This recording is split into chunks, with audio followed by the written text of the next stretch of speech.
all your own. Get ready for this new world order. Shit is about to change, motherfucker.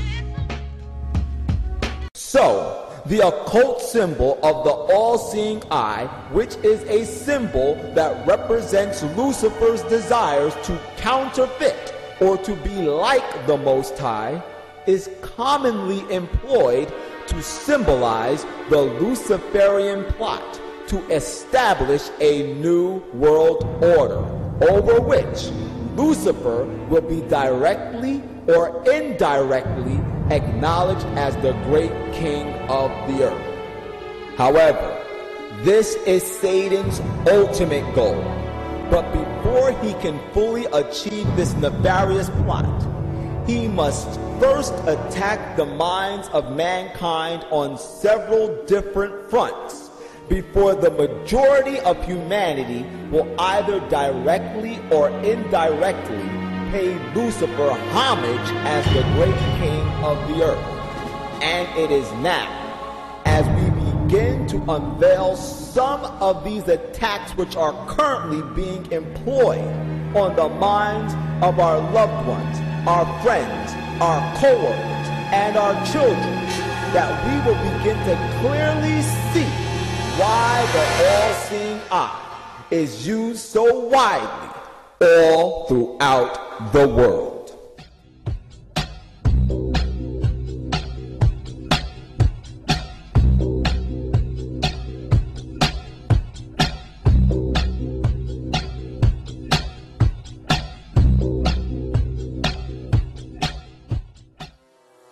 By owning the vast majority of what we hear and see on a daily basis, we have been manipulated on a mass scale as to regards to what we believe and desire, both socially and politically.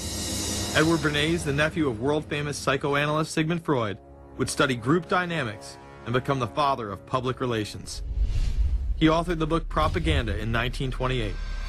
In it, he described how to intelligently and consciously manipulate the habits and opinions of the masses within a democratic society. He went on to state that those who harness this unseen mechanism of society constitute an invisible government and are the true ruling power.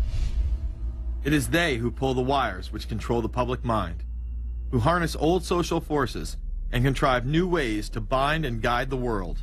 The average American is distracted, mindless, worried about minuscule things, celebrities, as if it was their own family members. And this is by design, because the powers that be, who own the media, know how our brains work. They know scientifically how the human mind functions.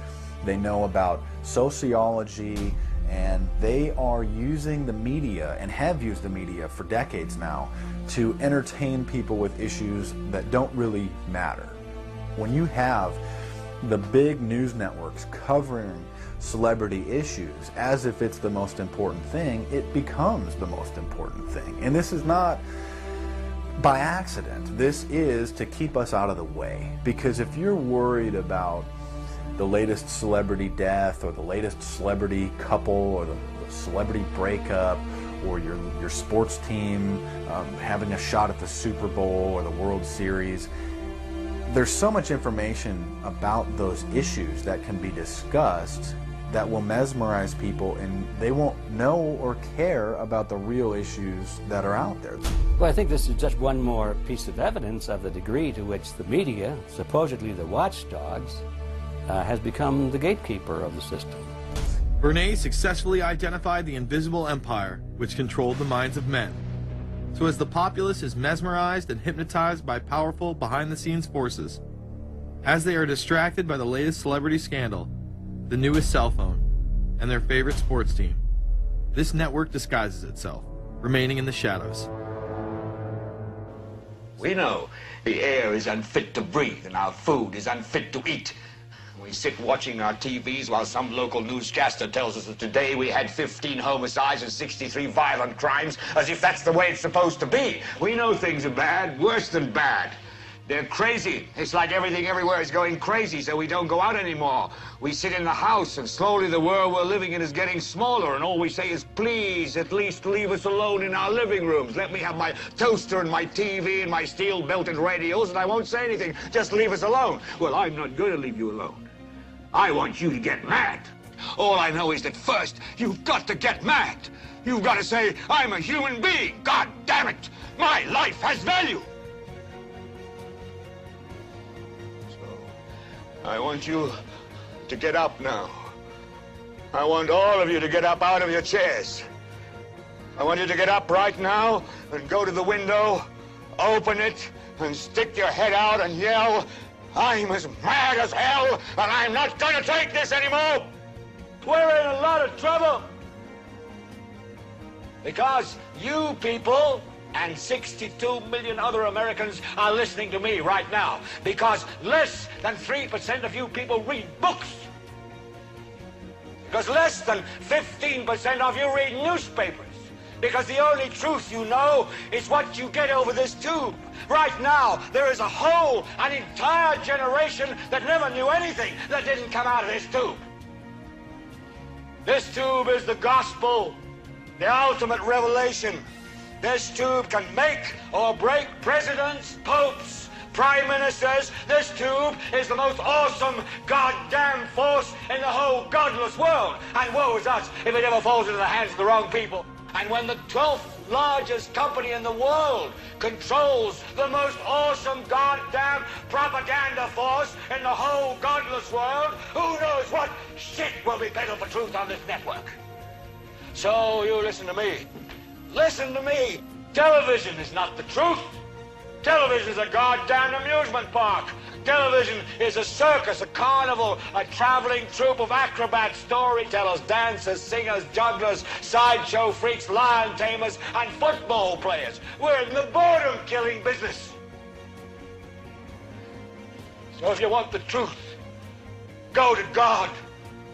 Go to your gurus. Go to yourselves. Because that's the only place you're ever going to find any real truth. But man, you're never going to get any truth from us. We'll tell you anything you want to hear. We lie like hell. We'll tell you that Kojak always gets the killer and that nobody ever gets cancer in Archie Bunker's house. And no matter how much trouble the hero is in, don't worry, just look at your watch. At the end of the hour, he's going to win. We'll tell you any shit you want to hear. We deal in illusions, man. None of it is true. But you people sit there day after day, night after night, all ages, colors, creeds. We're all you know. You're beginning to believe the illusions we're spinning here. You're beginning to think that the tube is reality and that your own lives are unreal. You do whatever the tube tells you. You dress like the tube. You eat like the tube. You raise your children like the tube. You even think like the tube. This is mass madness, you maniacs. In God's name, you people are the real thing. We are the illusion. So turn off your television sets. Turn them off now. Turn them off right now. Turn them off and leave them off. Turn them off right in the middle of the sentence I'm speaking to you now. Turn them off. Our Prophet, Allah's blessings be upon him, has described the world of the Antichrist as one in which appearance and reality are completely opposite to each other. And he said, beware of the last age, because there will be great liars, people telling monstrous lies, so that appearance and reality are opposite to each other. Things are not what they appear to be. And he had a prayer, a lovely prayer. He said, "O Allah, show me things as they are," in parentheses, that I might not be deceived by what they appear to be. And hence, it is not the external form of the words, but the internal reality. And we need, therefore, an epistemology to deal with an age of awesome deception. The Quran speaks with almost the same words as the Bible. The Quran says that there are people who have eyes and yet they do not see. They have ears and yet they do not hear. They have hearts and yet they do not understand. And such people are just like cattle. Even with a PhD from MIT, yes, they're just like cattle. Rather, they're more misguided than cattle. When it speaks of a people who have eyes and yet they cannot see, it says it's not these eyes we're talking about. It's this eye, the internal eye. The left eye symbolizes external sight and therefore knowledge externally acquired. The blind right eye symbolizes internal blindness and therefore an incapacity to receive knowledge internally. And knowledge externally acquired is absolutely important.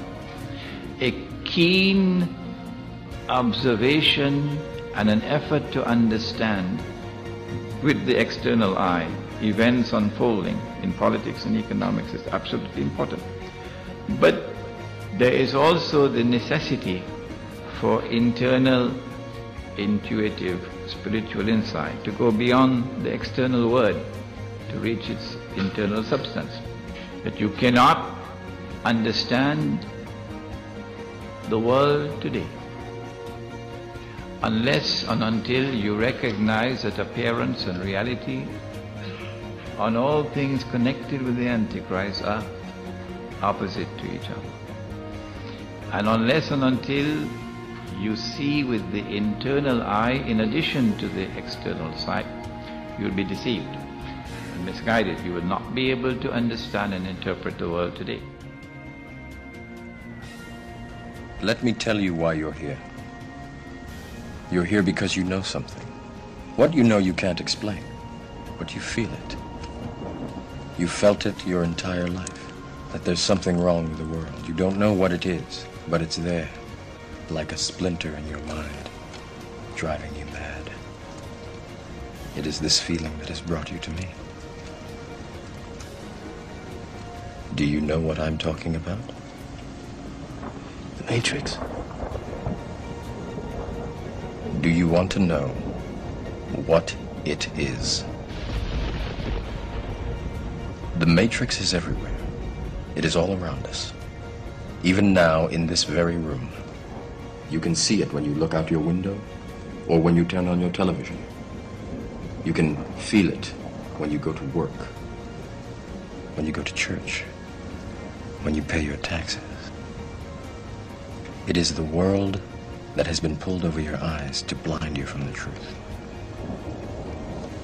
What truth? That you are a slave, Neo. Like everyone else, you were born into bondage, born into a prison that you cannot smell or taste or touch. A prison for your mind.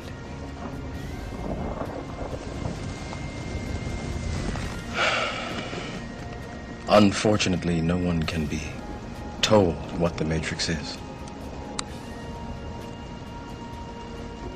You have to see it for yourself.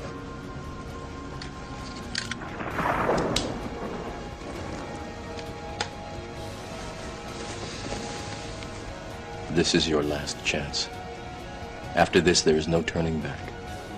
You take the blue pill. The story ends. You wake up in your bed and believe whatever you want to believe. You take the red pill. You stay in Wonderland. And I show you how deep the rabbit hole goes.